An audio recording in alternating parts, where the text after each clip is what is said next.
The acrid smell of burning paper filled my small attic room, curling through the cracks beneath the door like venomous smoke. I pressed my back against the wooden wall, my fingers trembling as I clutched the ceramic bowl I'd been using to wash my face. Through the floorboards, I could hear their laughter. Sharp, cruel, deliberate. Maya and Serena, my stepsisters.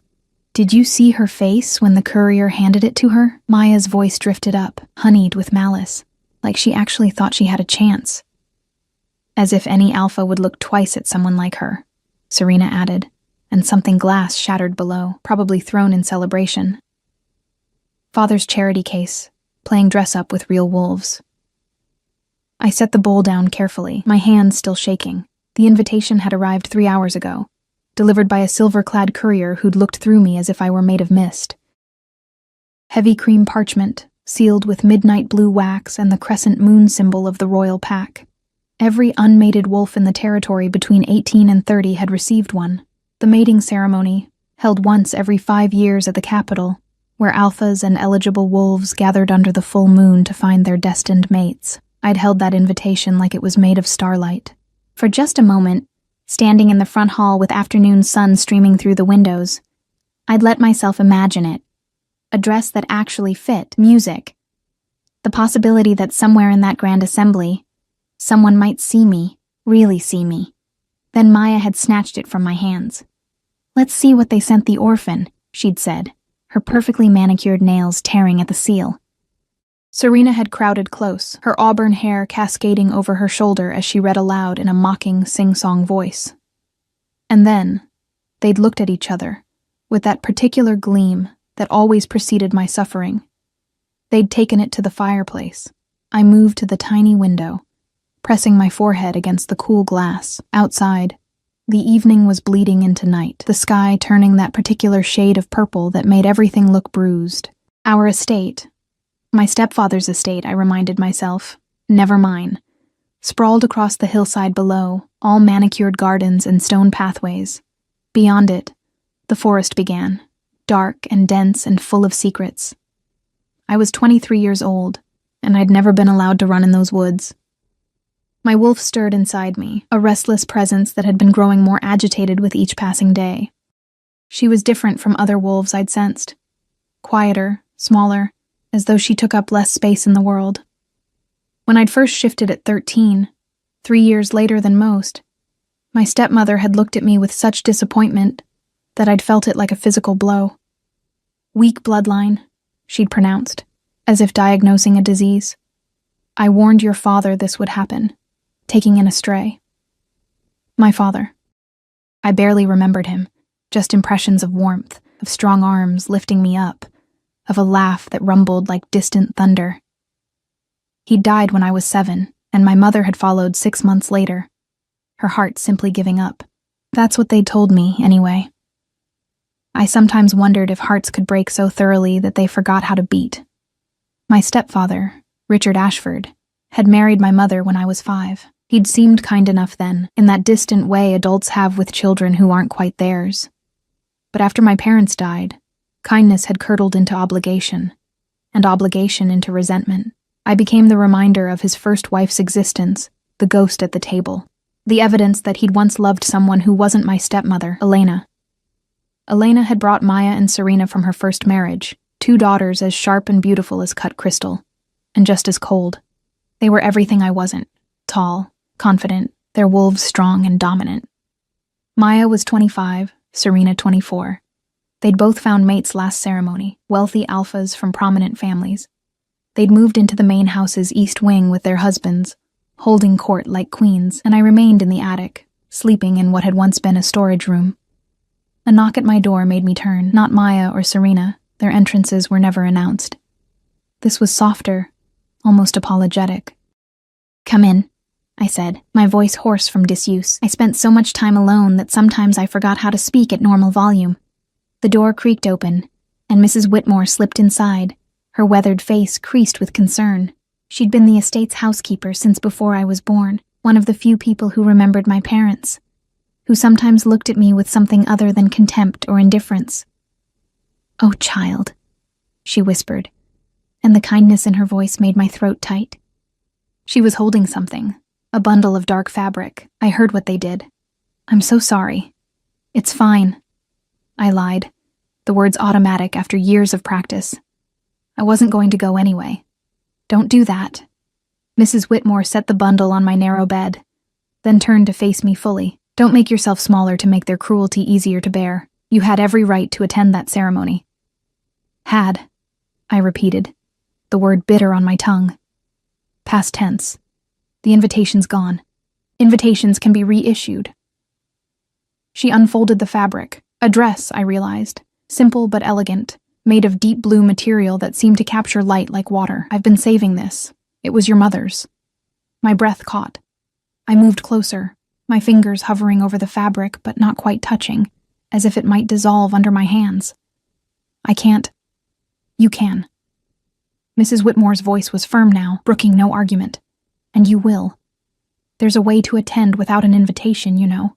The ceremony is open to all unmated wolves. The invitations are merely formality, courtesy. But the mating ceremony begins at midnight, she continued, speaking over my protests. The gates to the capital's ceremonial grounds open at 11. Anyone who arrives before the moon reaches its peak is permitted entry. She pressed the dress into my hands. Your mother would want you to go. She'd want you to have every chance at happiness. I stared down at the dress, this ghost of my mother's past, and felt something crack open inside my chest. Not quite hope. I'd learned to be wary of hope, but something adjacent to it, something that felt dangerously like possibility. They'll be furious, I said softly.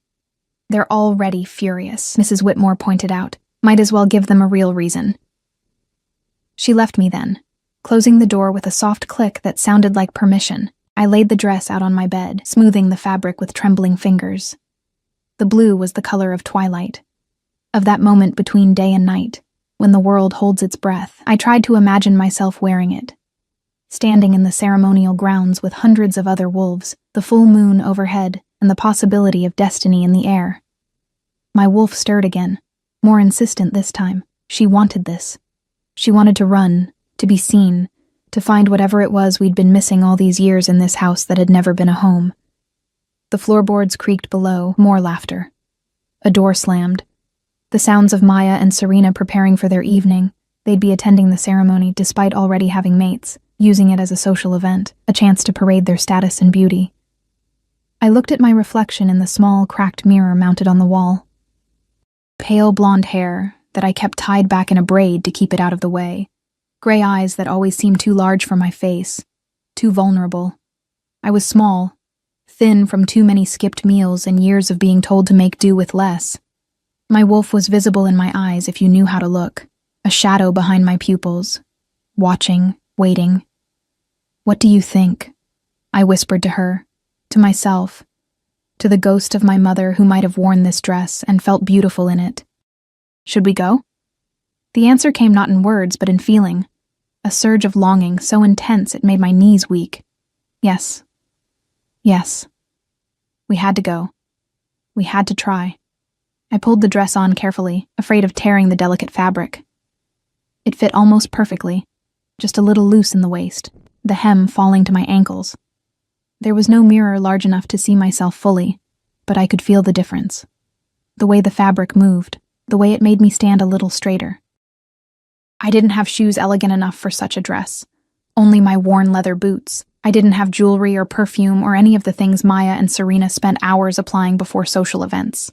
But I had this dress, and I had the stubborn, reckless determination that had kept me alive through years of systematic cruelty. It would have to be enough. The house grew quieter as night deepened. I heard Maya and Serena leave around 10, their laughter fading as their car pulled away down the long drive. Richard and Elena had left earlier, attending a dinner party at a neighboring estate. The house settled into the particular silence of emptiness, broken only by the wind against the windows and the distant sound of Mrs. Whitmore moving through the rooms below. At 11 o'clock, I slipped out of my room and down the narrow servants' staircase. My heart was pounding so hard I was sure the entire house could hear it. I half expected someone to appear and block my way, to drag me back to the attic and lock the door. But no one came. Mrs. Whitmore was waiting by the kitchen door, a thin jacket in her hands. "Take this," she said, helping me into it. "The night's cold. and the capital is a 2-hour walk." 2 hours? My voice came out smaller than I'd intended. "Unless you want to call for a car," she said, her eyes twinkling despite the worry creasing her forehead. Though I imagined that might defeat the purpose of sneaking out, she was right. I nodded, pulling the jacket close.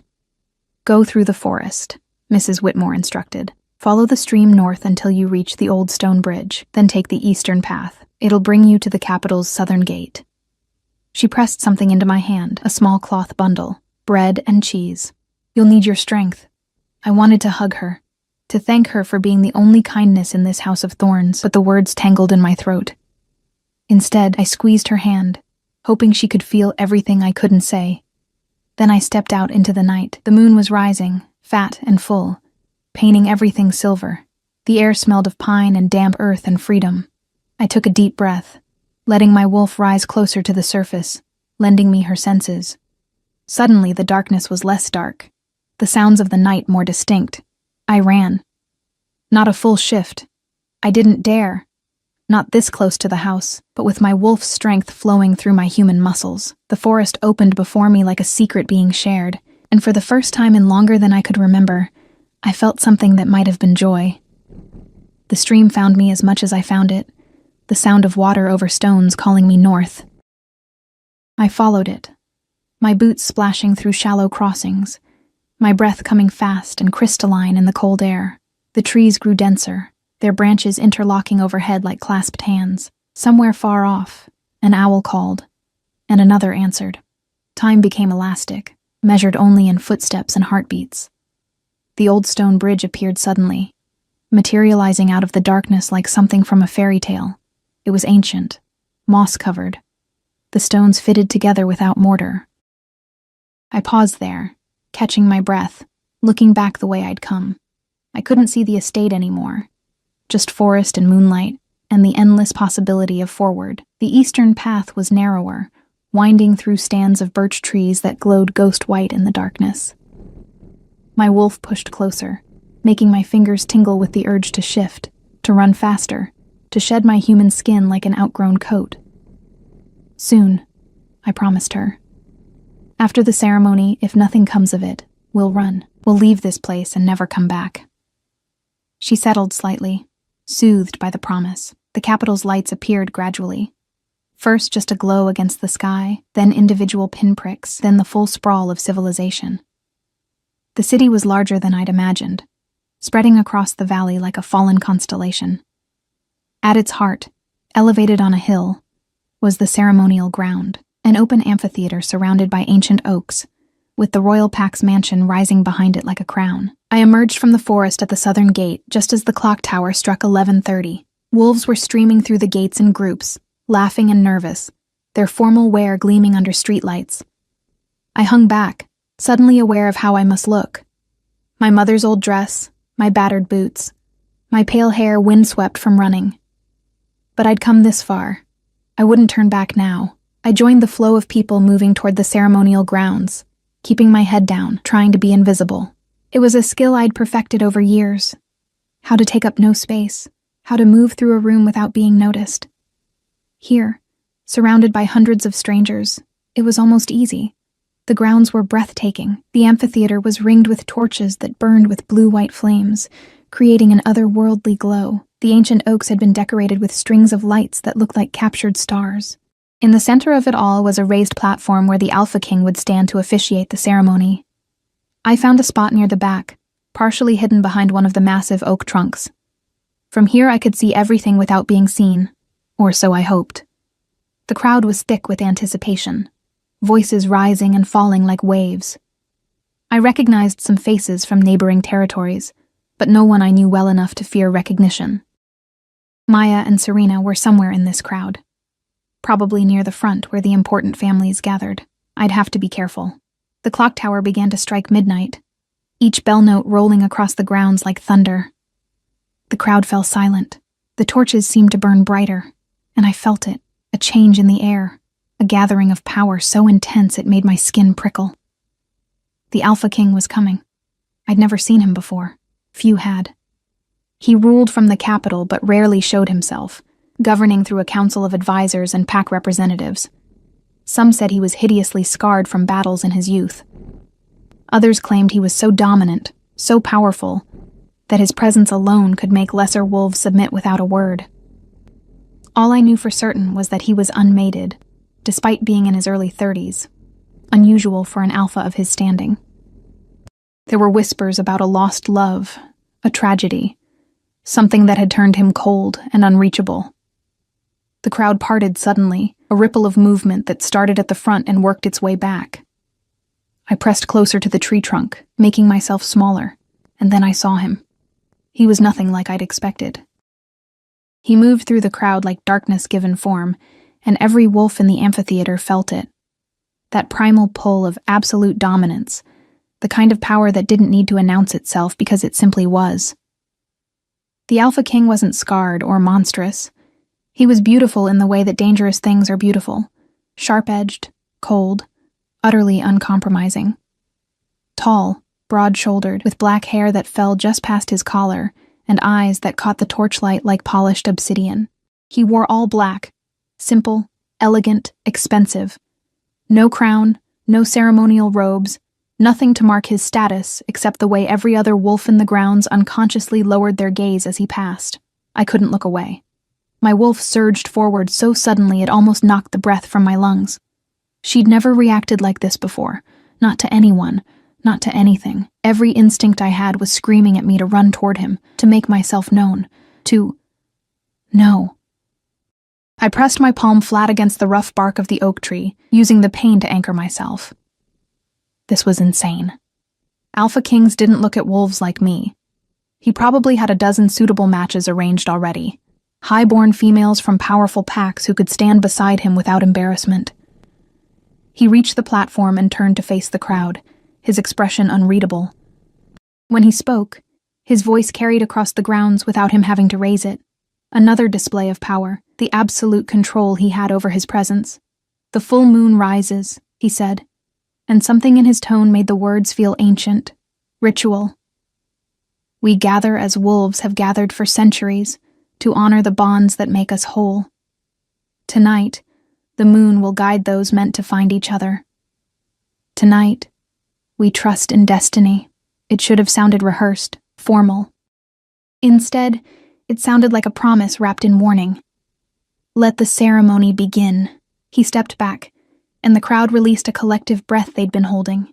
Music began. Drums first, deep and primal, then flutes that sounded like wind through pines. The unmated wolves began to move, circling the platform in the traditional pattern, males and females weaving between each other, following the rhythm. I stayed where I was, hidden by the tree and shadows. I wasn't here to parade myself, to compete with females who belonged in this world. I was here because I'd needed to come, because my wolf had demanded it, because for once in my life I'd wanted to choose something for myself. That would have to be enough. The ceremony unfolded like a dance I'd only heard about but never seen. Wolves would catch each other's eyes across the circle, drawn by something invisible and irresistible. They'd move toward each other, the crowd parting to let them through. And when they met, you could see it, that moment of recognition, of two puzzle pieces discovering they fit. The air would shimmer around them, and everyone would know. A bond had formed. I watched it happen 3 times in the first hour. Each couple was celebrated with cheers and howls. The newly bonded wolves led to a private area, where they could complete their connection away from curious eyes. The Alpha King observed it all from the platform, unmoving, his expression carved from stone. No female approached him, though I saw several glance his way with naked longing. Whether it was respect or fear that kept them at distance, I couldn't tell. "Hiding?" The voice came from beside me, low and amused. I jumped, my heart slamming against my ribs. A man had appeared at my shoulder, younger than the Alpha King, maybe mid-20s, with warm brown eyes and a smile that seemed genuine. He wasn't threatening, but my instinct was still to run. "I'm not—" I started, then stopped. What was the point of lying? "Yes." He laughed softly. "Smart. It's a bit overwhelming, isn't it? All this." He gestured at the swirling crowd, the music, the ritualized chaos of wolves searching for their other halves. I'm Connor, Beta of the Northern Territories. A Beta. High-ranking then, but his manner was casual, friendly. He didn't seem to expect me to bow or avert my gaze. I'm no one, I said, which was true enough. Everyone's someone. He leaned against the tree beside me, his posture relaxed. You came alone? Yes. Brave, he observed. Most wolves travel in packs to these things. Safety in numbers and all that. His eyes were kind as they studied my face. Or maybe you're running from something. The accuracy of his guess made me flinch. He noticed. Of course he noticed. Betas were trained to read people, to serve as advisors and diplomats for their alphas. Hey, he said, his voice gentling. I'm not judging. Half the wolves here are running from something. Expectations, mostly. Family pressure to find a mate from the right bloodline to strengthen the right alliances. He shook his head. Sometimes I think we've forgotten what this ceremony is supposed to be about. What's it supposed to be about? I asked, surprising myself. I wasn't usually brave enough for conversation. Finding the person who sees you, Connor said simply. Not your rank, not your family name, not what you can offer politically. Just you. The person you are when no one's watching. He smiled again, self-deprecating. Idealistic, I know, but I like to think it still happens sometimes. Before I could respond, a commotion rippled through the crowd. Voices raised in anger, a snarl that made my wolf bristle with instinctive alarm. Connor straightened immediately, his casual demeanor vanishing beneath something harder, more alert. Stay here, he told me, then moved toward the disturbance with the fluid grace of a predator. I should have listened, should have stayed hidden in my safe shadows. But something pulled me forward. Curiosity, or maybe just the sense that hiding had never actually kept me safe before. The crowd had formed a circle around two males, both in partial shift, their eyes glowing with wolf light, their canines extended. They were circling each other, bristling with aggression, while a female stood off to the side, looking terrified. Back off, one of them snarled. She's mine. The bond, you're wrong. The other interrupted, his voice thick with the growl of his wolf. I felt it. She's my mate. Oh, this was bad. Two males claiming the same female meant one of two things. Either one was lying, driven by desire rather than genuine bond, or something had gone catastrophically wrong with the moon's magic. Either way, it would end in bloodshed. The Alpha King descended from the platform, moving with that same liquid grace, and the fighting males froze. He didn't say anything, didn't need to. His presence was command enough. He looked at the female first, his dark eyes assessing. Who do you feel drawn to? She was crying, her shoulders shaking. I don't know. I felt something with both of them, but it's not clear. It's never clear anymore. Anymore? The Alpha King's voice sharpened. Explain. The bonds, she whispered. They're getting weaker. Haven't you noticed? Fewer connections forming each ceremony, and the ones that do form are muddy, confused. Something's wrong with the magic, a collective intake of breath from the watching crowd. This wasn't just gossip or rumor. This was a pack member speaking truth to power, and the fear in her voice made it real. The Alpha King's expression didn't change, but I saw something flicker in his eyes. Concern? Anger? It was gone too quickly to name. Take her to the healing wing, he said to Connor, who'd appeared at his side, and separate these two until we can sort this out properly. His gaze swept the crowd, and I swear I felt it pass over me like cold fire. The ceremony continues. If you feel uncertain about a bond, report it immediately. We'll investigate every connection. The music resumed, but the mood had shifted. The celebration felt forced now, brittle. Wolves moved through the patterns with less confidence, second-guessing every flicker of attraction. I started to retreat back to my tree, back to invisibility, when I felt it. A pull. Sharp and sudden, like a hook sinking into the center of my chest and yanking hard. My wolf threw herself against my skin, desperate, demanding. I stumbled, catching myself against someone's shoulder, mumbling an apology. The pull intensified, not painful, but insistent, undeniable. Every instinct I had was screaming at me to move, to follow it, to find the source. I looked up and met the Alpha King's eyes across the amphitheater. the world stopped. Everything, the music, the crowd, my own heartbeat, fell away until there was only him. Only those dark eyes fixed on mine with an intensity that should have incinerated me on the spot. I saw his body go rigid, saw his hands curl into fists at his sides. He felt it too. The bond, the pull, the impossible, undeniable connection that shouldn't exist between an alpha king and a nobody from the attic. My wolf was howling inside me, crying out in recognition and joy and desperate longing. Mate, mate, mate, no. This couldn't be happening. This wasn't possible. I did the only thing my panicked brain could conceive. I ran. I turned and shoved through the crowd, ignoring the startled exclamations, the hands that tried to stop me. I had to get out, had to get away before he reached me, before this impossible thing became real and destroyed whatever fragile existence I'd managed to build. Wait!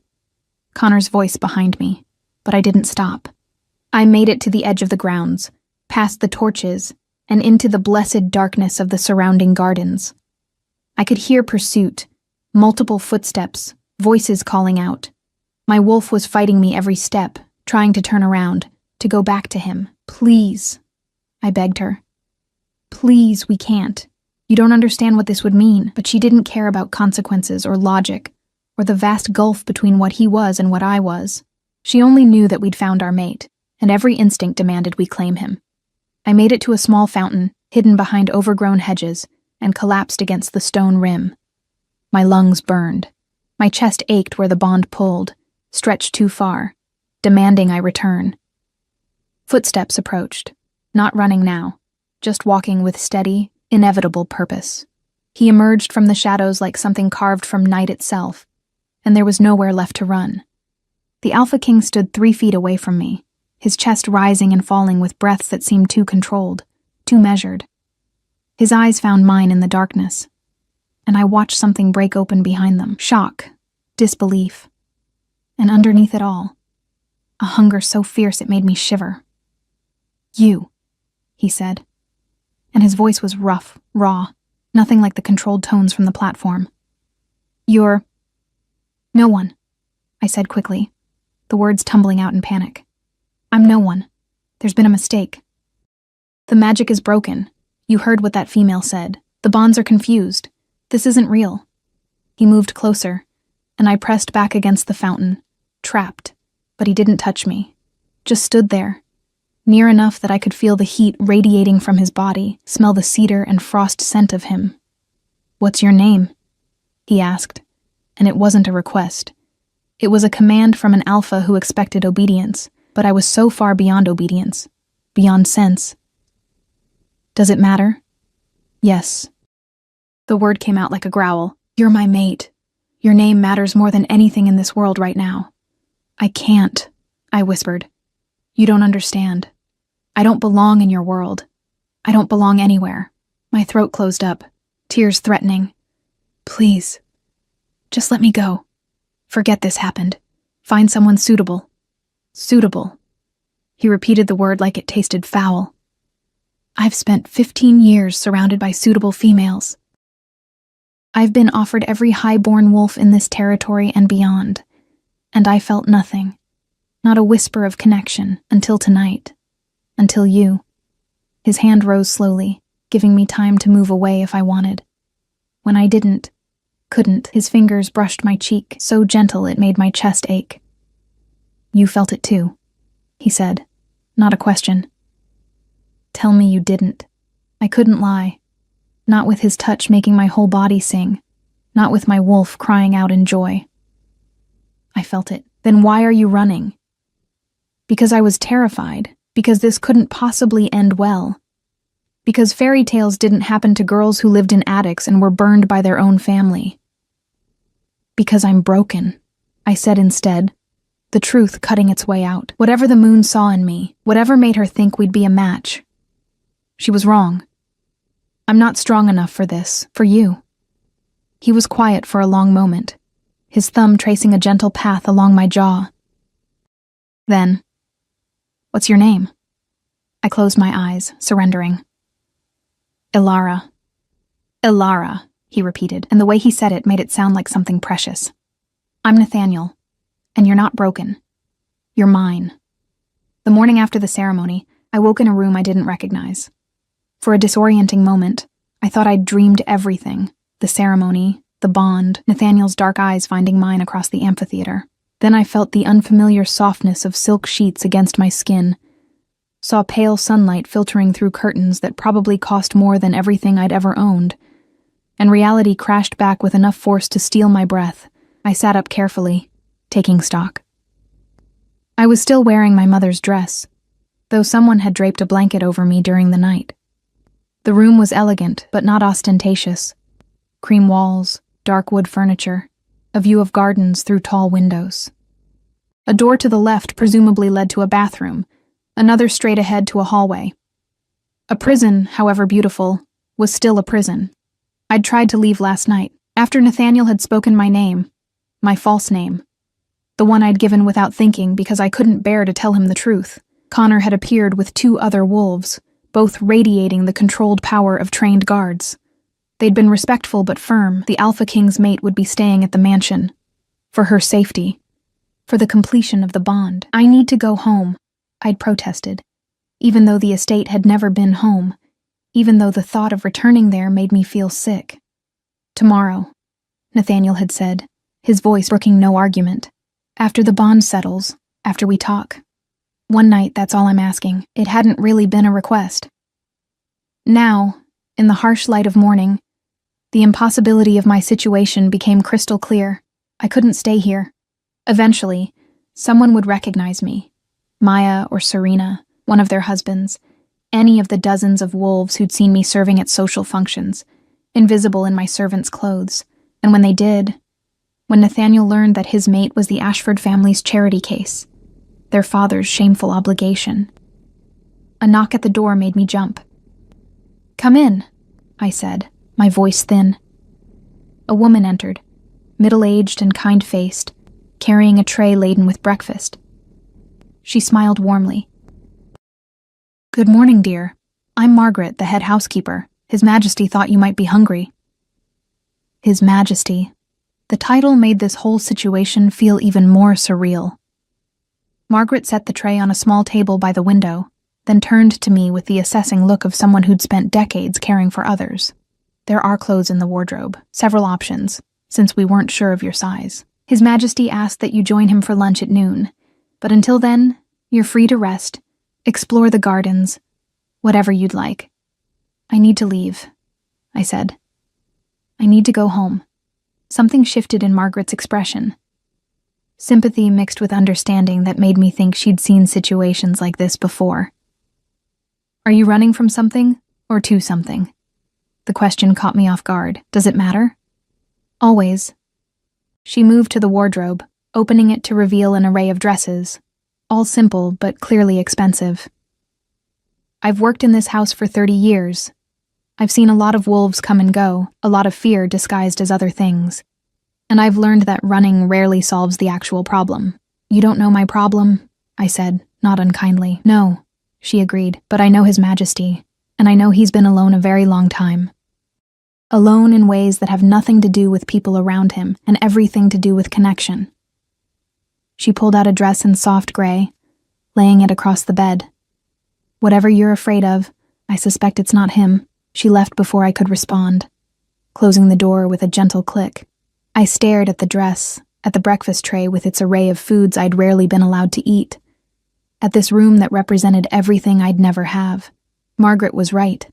I wasn't afraid of Nathaniel. I was afraid of what would happen when he realized what I actually was. But I was also hungry, and the food smelled incredible. I ate slowly, savoring each bite, fresh bread with butter, eggs cooked perfectly, fruit that tasted like summer. When had I last eaten without hurrying, without fear that someone would take the food away or criticize me for taking too much? Afterwards, I bathed in the enormous tub in the adjoining bathroom, washing away the dirt of last night's run and the smoke smell that had clung to my hair. The gray dress fit well enough, though it hung loose in places that suggested I was thinner than whoever it had been made for. I had 3 hours until lunch. 3 hours to figure out how to explain to an Alpha King that his mate was a mistake.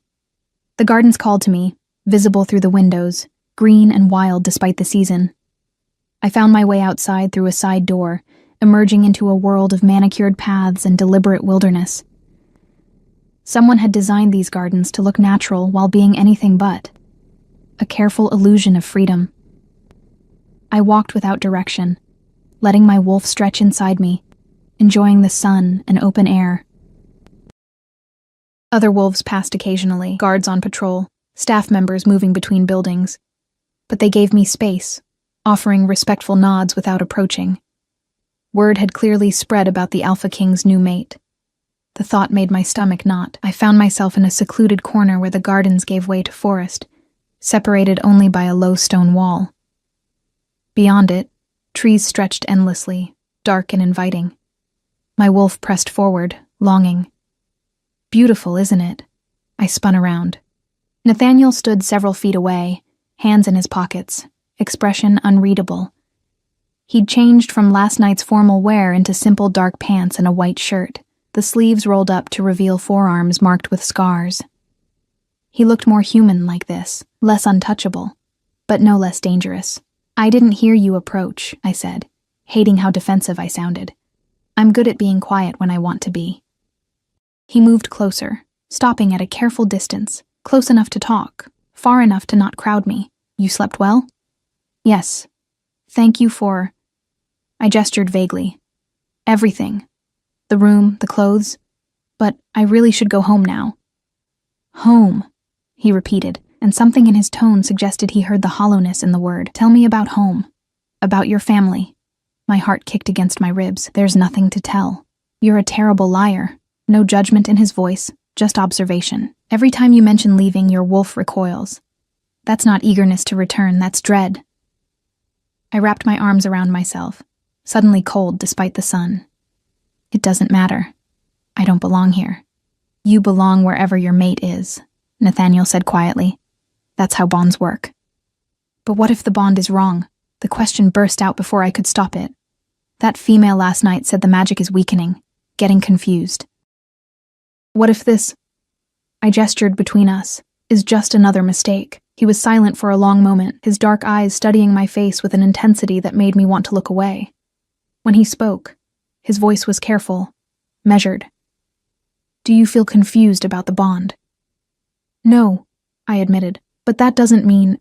"And I don't feel confused," he continued. "I feel certain.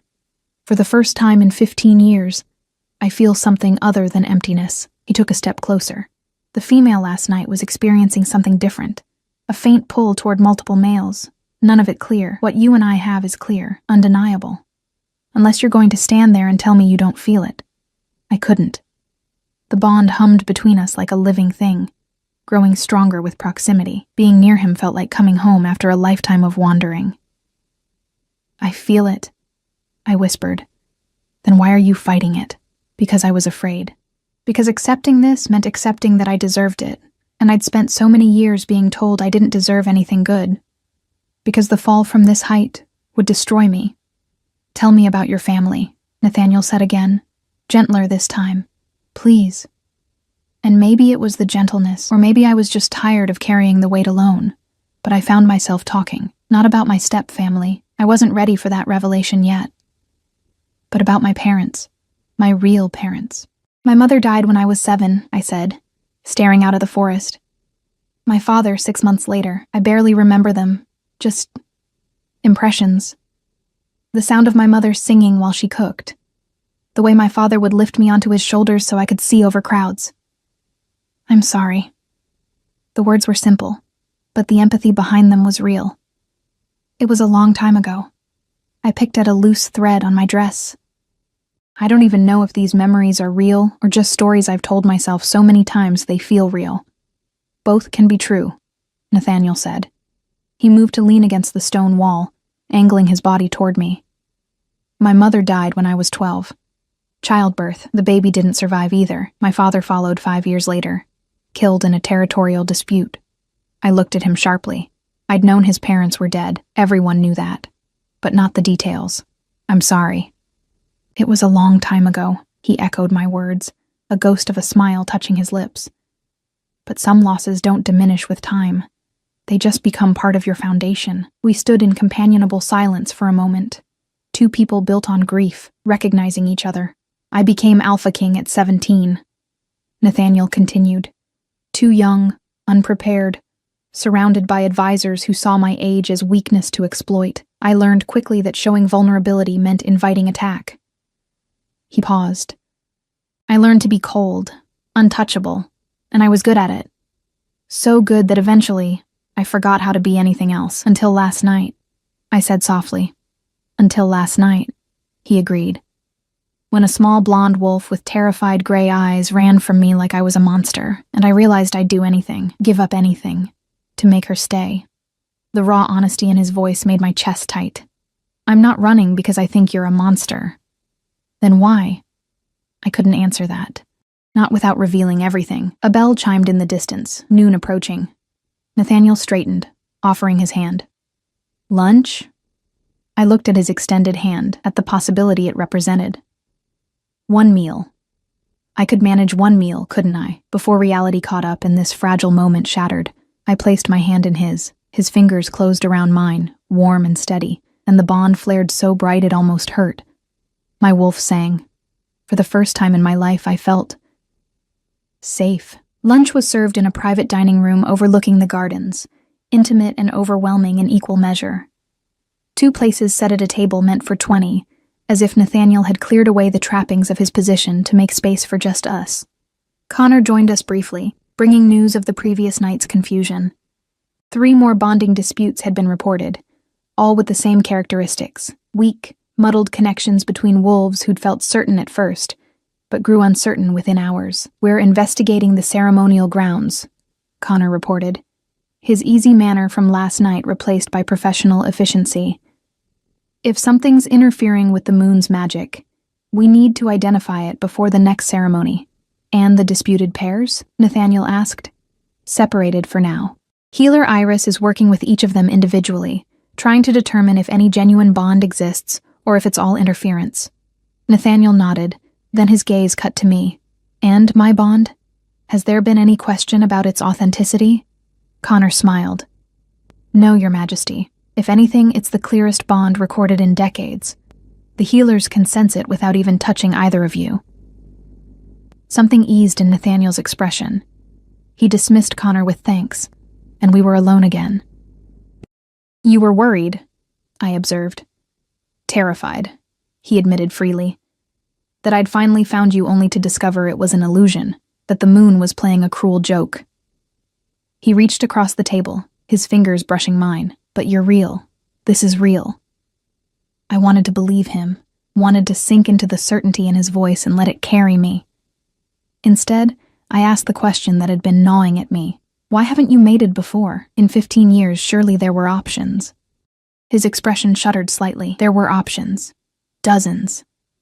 And I felt nothing for any of them. At first, I thought I was just being selective, waiting for the bond to form naturally. Then I thought maybe I was broken, that whatever capacity I'd had for that kind of connection had died with my parents. But you weren't broken. No. Just waiting. His thumb traced circles on the back of my hand. The moon doesn't make mistakes, not about this. She knew I'd need someone brave enough to run from an Alpha King, stubborn enough to argue, and strong enough to see past the crown. I'm not strong, I protested.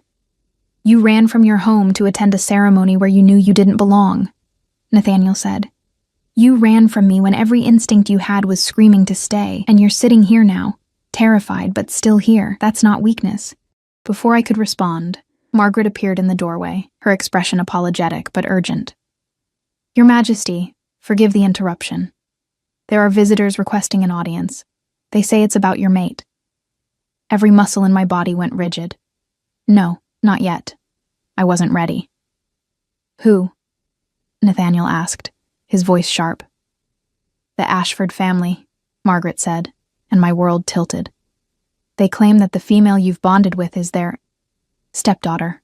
I finished, my voice barely audible. I'm their stepdaughter. Nathaniel turned to me slowly, confusion and something else, suspicion maybe, or hurt, flickering across his features. You're an Ashford? No. The denial came swift and vehement. I'm not. I stood abruptly, the chair scraping against stone. They're here for me. To take me back.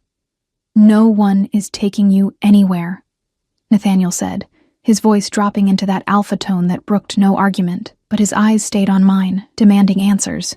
Explain. Now. And finally, with nowhere left to run and no more lies to hide behind, I told him everything. The words spilled out like poison I'd been holding in for years, each truth more bitter than the last.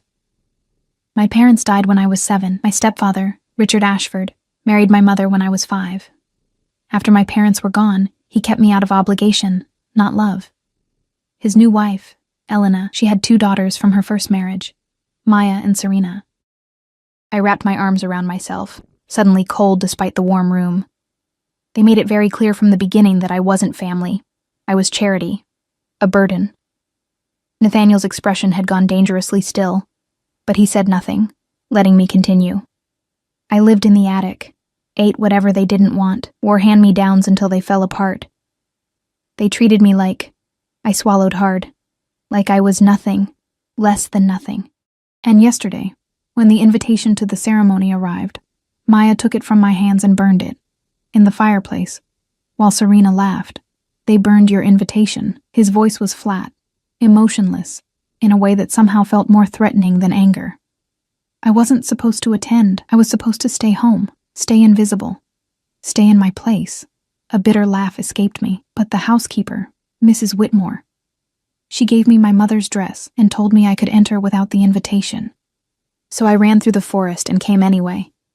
And now they're here, probably to drag me back, to punish me for, no. The single word cracked through the air like a whip.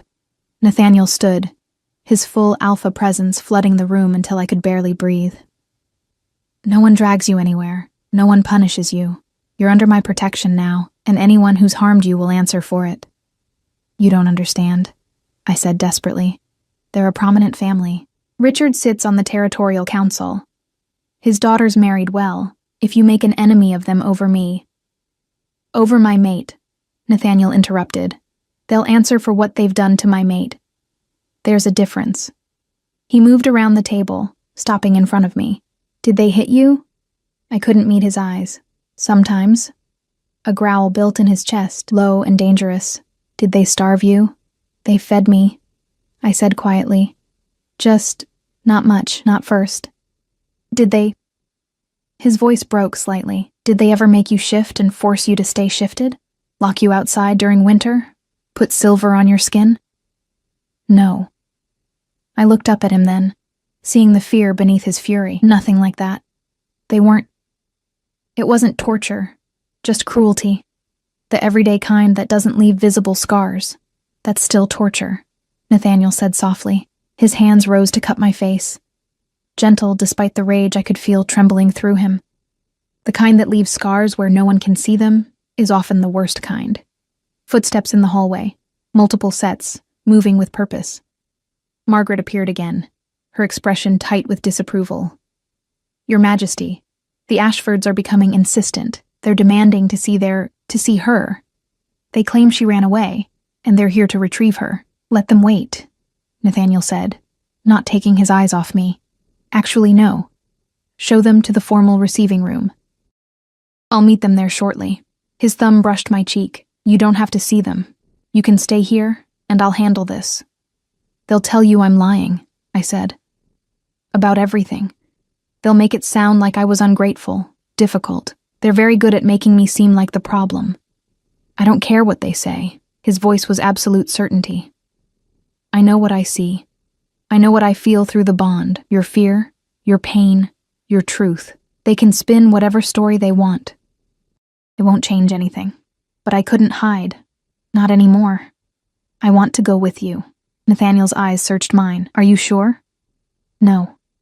I wasn't sure of anything except that running and hiding had never actually protected me. Yes. He offered his hand, and I took it. His fingers laced through mine, solid and warm, as we walked through the mansion's corridors toward the formal receiving room. I could feel curious eyes on us.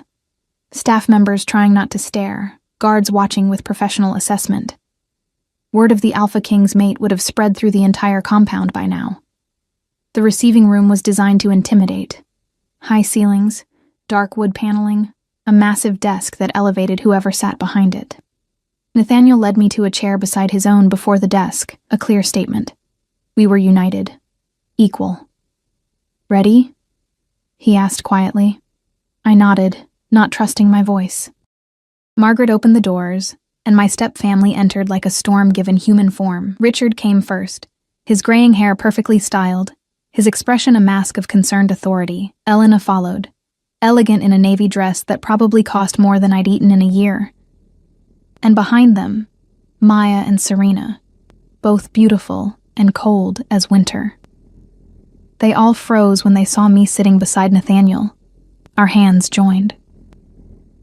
Your Majesty, Richard began, his voice oily with false deference. Thank you for seeing us on such short notice. We've been frantic with worry. Our daughter disappeared last night. Stepdaughter, I corrected quietly, and his eyes flicked to me with surprise that I'd spoken. Yes, well, family regardless. Richard's smile didn't reach his eyes. We've been searching everywhere. When we heard rumors that you'd found your maid at the ceremony and the description matched, we feared the worst.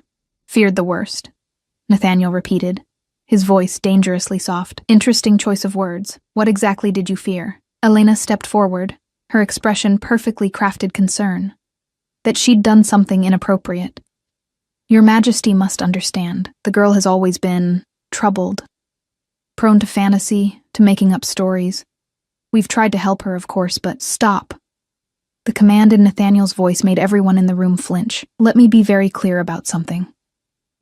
This female is my mate, my bonded mate, confirmed by healers and witnessed by hundreds. Every word out of your mouth that insults her is an insult to me personally. Do you understand? The room went silent. Richard's mask cracked slightly, confusion bleeding through. Your Majesty, surely there's been some mistake. She's not, that is, her bloodline is weak. Her wolf barely functional. She couldn't possibly be suitable. Suitable, Nathaniel said, standing slowly. His alpha presence filled the room like pressure before a storm. There's that word again. You all seem very concerned with suitability, with status, with bloodlines. Let me tell you what I see. I see a female who survived years in your house despite your systematic cruelty, who attended a ceremony she had every right to attend, despite you destroying her invitation. Yes, I know about that. His voice dropped to something deadly. I see my mate, and I see the people who hurt her. We never hurt her, Maya burst out, her composure cracking. We gave her a home, food, clothes in the attic, I said, surprised by the steadiness in my own voice. You gave me an attic room that used to be storage. You fed me leftovers after everyone else ate. You gave me clothes you were throwing away. I stood, still holding Nathaniel's hand. You gave me nothing that wasn't laced with contempt. Serena laughed, sharp and bitter. Listen to her, playing victim. She had everything she needed. She just couldn't accept her place. Her place. Nathaniel's growl made the windows rattle. Her place was as your sister, as family. Her place should have been safe and loved and protected. Instead, you made her feel like garbage. We took her in. Elena's voice rose, her perfect facade crumbling into something ugly. We didn't have to. Richard's obligation died with her mother. We could have sent her to an orphanage, but we didn't. She should be grateful. Grateful, I interrupted, and something in me snapped. Years of swallowed words, buried rage, forced silence. All of it rose up in a wave I couldn't contain. You want me to be grateful that you let me live in your house like a ghost? That you gave me just enough to survive but never enough to feel human? That you spent every day reminding me I was worthless, unwanted, a mistake? My wolf surged forward, and I felt my eyes shift, felt power flood through me that I'd never experienced before. The bond, I realized distantly. Nathaniel's strength flowing into me, supporting me, telling me I had every right to my anger. You burned my invitation because you couldn't stand the thought of me finding happiness, I continued, my voice steady despite the emotion threatening to choke me. You couldn't stand the idea that maybe, just maybe, I was worth something to someone. Well, guess what? I am worth something. The moon herself chose me for him. What did she choose for you, Maya? Serena? Oh, that's right. She didn't. You found mates the normal way, without the moon's blessing. And now you have to live with the fact that the girl you treated like trash is the Alpha King's chosen mate. The silence that followed was absolute. Richard recovered first, his expression hardening into something calculating. Your Majesty, with all due respect, you've only known her for a day. Give it time, and you'll see what we've dealt with for 16 years. She's manipulative, ungrateful. Enough. Nathaniel's voice was quiet now, which somehow made it more terrifying. Here's what's going to happen. You're going to leave my home and never contact my maid again. You won't speak about her, won't spread rumors about her, won't so much as think her name without respect. Because if I hear that you've said one word against her, if I discover you've caused her even a moment of distress, I will personally ensure that your position on the Territorial Council, and every other privilege you enjoy, disappears. You can't, Richard started. I can, Nathaniel interrupted. I'm the Alpha King. I can do whatever I want. The only question is whether you're smart enough to walk away now or foolish enough to push me further. Connor appeared in the doorway, along with 2 guards. Your Majesty? Are we escorting guests out? Yes, Nathaniel said, his eyes never leaving Richard's face. And Connor? Make sure everyone knows, all the packs, all the territories, that any wolf who harms or disrespects my mate will answer to me personally. No exceptions. The Ashfords left in humiliated silence, Elena's perfect composure shattered, Maya and Serena's beauty twisted with impotent rage. Richard tried to maintain his dignity, but I saw the fear in his eyes as he passed. He knew what he'd lost. Not a stepdaughter, but the protection and favor of the most powerful alpha in the territory. The doors closed behind them, and I felt my legs give out. Nathaniel caught me before I hit the floor, gathering me against his chest. I've got you. He murmured into my hair. You're safe now. You're safe. And finally, I let myself break. I cried for the little girl who'd lost her parents, for the teenager who'd lived in an attic and believed she deserved it, for every moment of cruelty I'd endured and convinced myself was normal. I cried for the invitation burning in the fireplace, for all the times I'd been invisible, for the years of believing I was worthless. Nathaniel held me through all of it, his arms a fortress, his presence an anchor. He didn't try to quiet me or tell me everything was fine. He just held me and let me fall apart, because some things needed to break before they could heal. When the tears finally subsided, I found myself in a different room, smaller, cozier, with a fire crackling in the hearth. Nathaniel had moved us at some point, though I didn't remember the transition. I was curled in his lap on an oversized chair, his hand stroking my hair in soothing repetition. I'm sorry, I said, my voice hoarse. I didn't mean to. Don't, he said firmly. Don't apologize for having emotions. Don't apologize for breaking down after confronting your abusers. Don't apologize for being human. I ruined your shirt. It was covered in tears, and probably some embarrassing amounts of snot. I have others. His hand cupped my cheek, tilting my face up to meet his eyes. Are you all right? I don't know, I admitted. I feel empty, like I've been carrying something heavy for so long that without it, I don't know how to stand. Then we'll figure out how to stand together, Nathaniel said simply. You don't have to carry anything alone anymore. That's what mates are for. Mates. The word still felt surreal, like something from a story that happened to other people. What happens now? I asked. Now? Nathaniel considered. Now you stay here. We complete the bond properly. When you're ready, no pressure. You heal. You figure out who you are when you're not living under their roof and their rules. And I... He smiled, small but genuine. I learn everything about you. Your favorite color, how you take your tea, what makes you laugh. All the things mates should know. That sounds... I searched for the word. Terrifying. Good terrifying or bad terrifying? I'm not sure yet. I rested my head against his chest, listening to his heartbeat. What about the investigation, the weakening bonds? Connor's handling it, Nathaniel assured me. Whatever's interfering with the moon's magic, we'll find it, but that's not your concern right now. It is, though, I said quietly.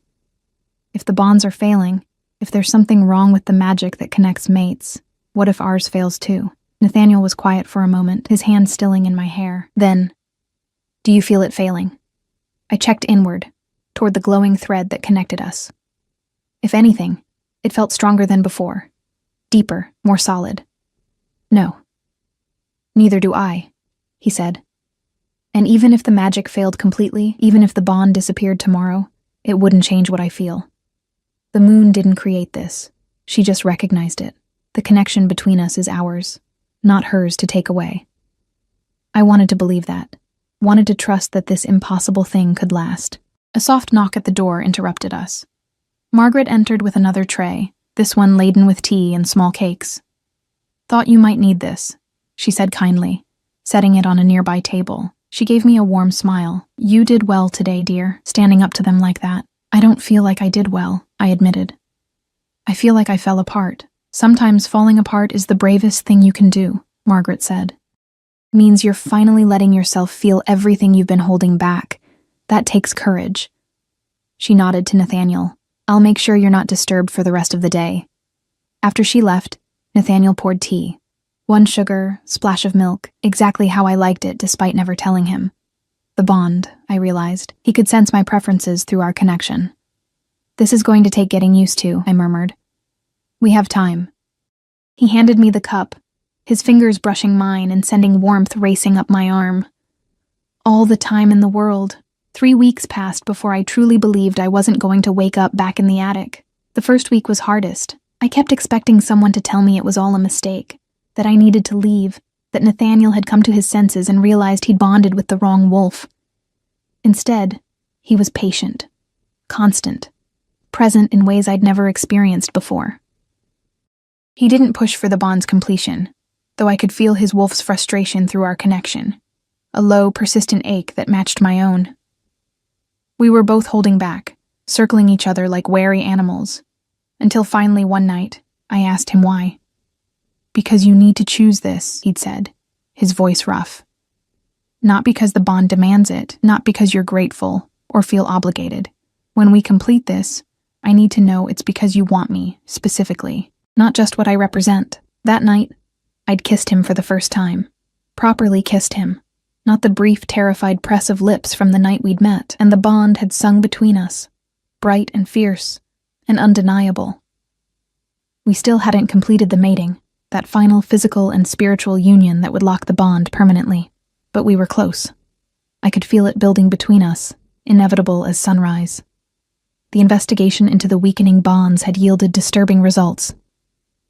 Connor discovered traces of a rare poison in the soil around the ceremonial grounds, something called moonsbane, which disrupted magical connections without killing. Someone had deliberately sabotaged the ceremony, weakening bonds to create chaos and confusion, but they hadn't accounted for bonds strong enough to withstand the poison, like ours. We're still searching for who did it, Connor told us over breakfast one morning. His easy manner strained with frustration. The poison takes months to cultivate and must be applied with intent. This wasn't random. Someone wanted to damage the mating ceremony specifically. Keep looking, Nathaniel said, his hand finding mine under the table. Double the guard around the next ceremony. If they try again, I want them caught. Life in the mansion had developed a rhythm. I woke beside Nathaniel. Though we slept in separate rooms still, we'd taken to falling asleep together before one of us reluctantly moved. Breakfast with Connor and whatever advisors needed Nathaniel's attention. Then I'd spend mornings in the library, devouring books I'd never had access to before, or walking the gardens with Margaret, who'd become something like the grandmother I'd never known. Afternoons were reserved for learning my role, because whether I'd intended it or not, I was going to be the Alpha King's mate officially, which came with responsibilities. Elena, a different Elena, the elderly female who served as the mansion's protocol instructor, had taken me under her wing with surprising gentleness. You don't have to be perfect, she'd told me during our first lesson. You just have to be genuine. People can sense authenticity. Let them see you, truly see you, and they'll follow. The hardest part was believing I deserved any of it. I'd catch myself sometimes, standing in rooms that cost more than most wolves earned in a lifetime, wearing clothes that actually fit, eating meals I'd chosen myself, and the voice in my head would whisper, "This isn't for you. You're an imposter." They'll figure it out. Nathaniel seemed to sense those moments. He'd appear at my side, his hand finding mine, his presence solid and certain. You belong here, he'd say quietly. With me. Stop questioning it. Easier said than done. The formal announcement of our bond came in the 3rd week, a ceremony where Nathaniel presented me to the assembled packs as his chosen mate. I'd been terrified, certain that everyone would see through me, that someone would stand up and object. Instead, they cheered, hundreds of wolves, all celebrating our bond, howling their approval to the moon. And when Nathaniel had pulled me close and kissed me in front of everyone, declaring our connection for all to witness, I'd felt something shift inside me. The last piece of doubt crumbling, replaced by something that felt dangerously like belonging. Richard Ashford had been in the crowd, required to attend as a council member. I'd seen his face when Nathaniel announced our bond. Shock, rage, calculation. He'd lost more than a stepdaughter. He'd lost leverage, status, any claim to connection with the Alpha King, and everyone knew it. Maya and Serena weren't there. They'd left the territory entirely, their mates taking them to their home packs. I didn't miss them. Now, 3 weeks in, I stood in the gardens at twilight, watching the moon rise fat and full over the trees. Tomorrow was the autumn equinox, a significant date for wolves, a time of balance, of reflection, of making commitments. Nathaniel had asked me, very carefully, if I'd be ready to complete the bond tomorrow night. I hadn't answered yet. Footsteps behind me, familiar now. I didn't turn, just smiled as Nathaniel's arms came around me from behind, pulling me back against his chest. "What are you thinking?" he murmured against my hair. "That a month ago, I was living in an attic, believing I'd never matter to anyone," I said softly. "And now I'm here, with you, about to become the Alpha King's mate officially. It doesn't feel real. Does it feel right?" His lips brushed my temple. "That's more important than real." I turned in his arms, looking up at his face.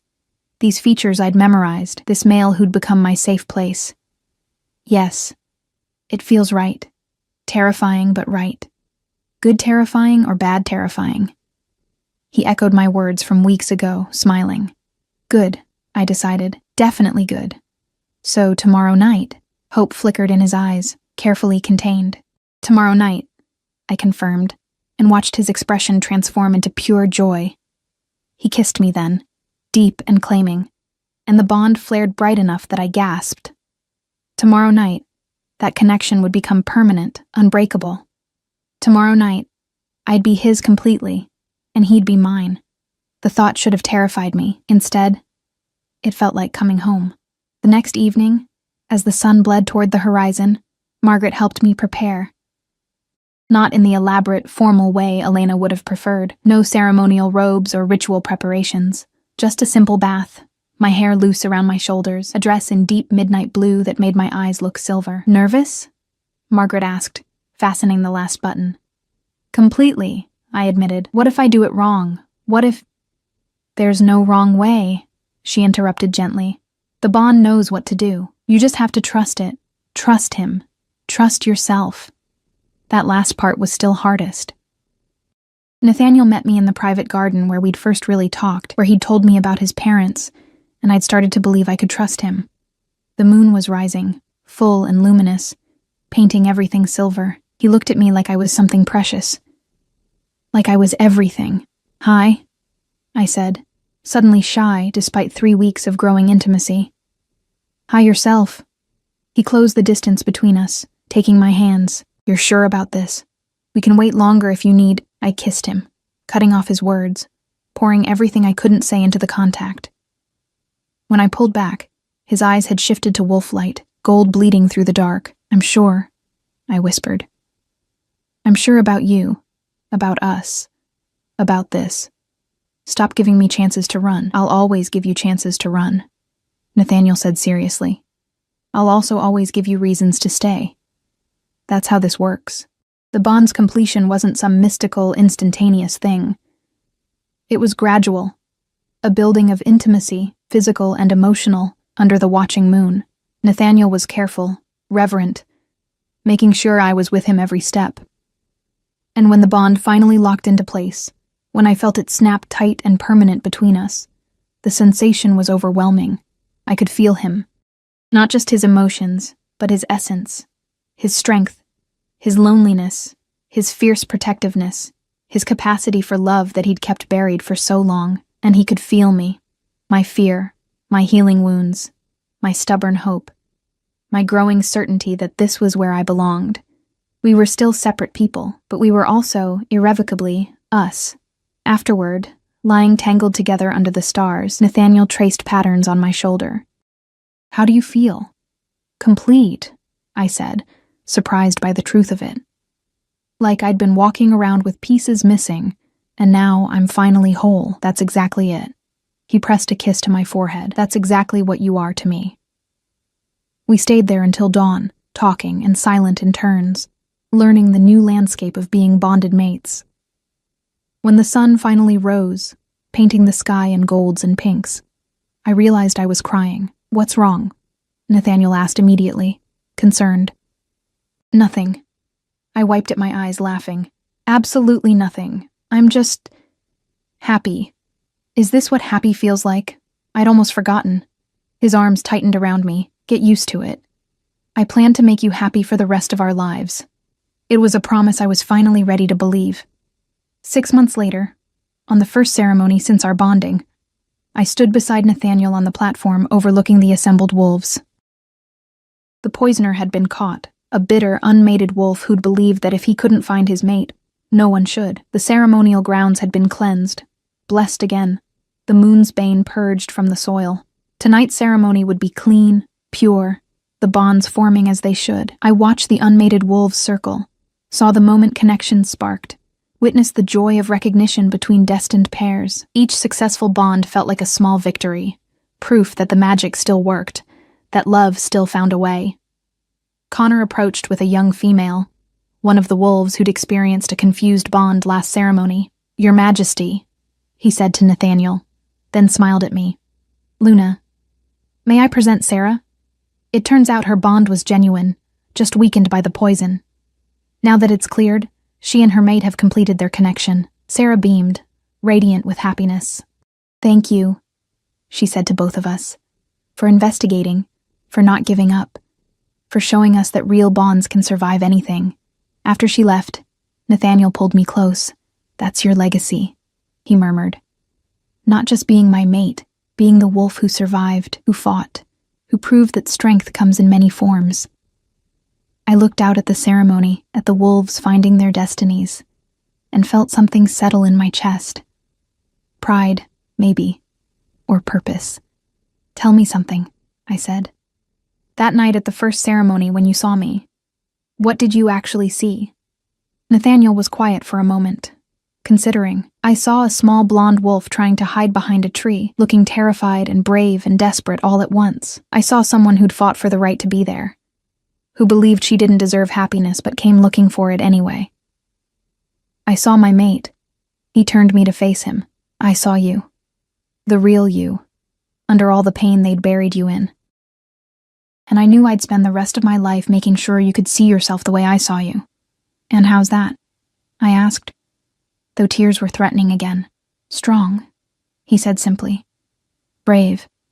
Worthy. Mine."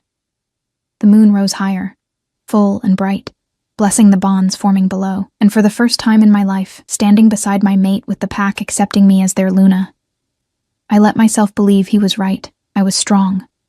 I was brave. I was worthy. And I was finally, completely, irrevocably home. Epilogue. 1 year later, I stood in the mansion's great hall, surrounded by wolves from every territory, and made my first official decree as Luna. Any wolf experiencing abuse in their home, be it from family, pack, or mate, has sanctuary here, I announced, my voice steady despite the importance of the moment. No questions asked, no judgment rendered. We will investigate every claim, and we will protect the vulnerable.